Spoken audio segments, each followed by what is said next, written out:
What is secondary psychopathy and how and why does it show up in BPD? Essentially, people with BPD have various self states, and I first learned of this term from Sam Vaknin. He has a channel on YouTube and he's all over social media. Go check out his content. And one of the self states is secondary psychopathy. When talking about psychopathy, there's F1 or factor 1 psychopathy, which includes grandiosity, shallow affect, deceitfulness, callousness, or F2, factor 2 psychopathy, which is a secondary state of psychopathy, and it's considered a more moderated state and a less violent or less chances of violence occurring compared to F1 psychopathy. Not that it can't, but in comparison. And for factor 2, aggressiveness, impulsiveness, irresponsibility, antisocial traits. F2 psychopathy or secondary psychopathy is what presents in borderline. It renders its head in BPD when real or imagined abandonment anxiety, or rejection is impending.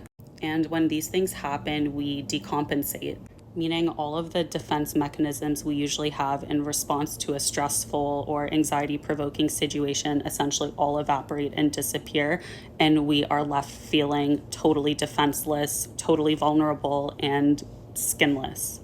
So after decompensating and losing all of our defense mechanisms is when the secondary psychopath self-state emerges and essentially takes over and takes control.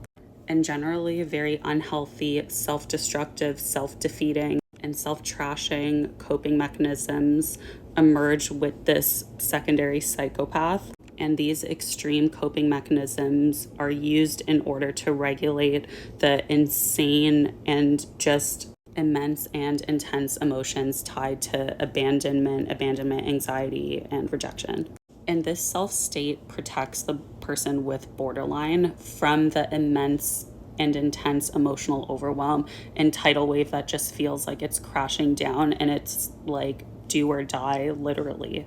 And when we feel defenseless and we are backed in a corner, there's no other choice, and these conditions are felt as life-threatening, the psychopathic self-state emerges and acts out and does reckless, impulsive things in order to regulate our system and feel like that threat of abandonment, rejection, abuse is way far out in the horizon and can no longer touch us anymore.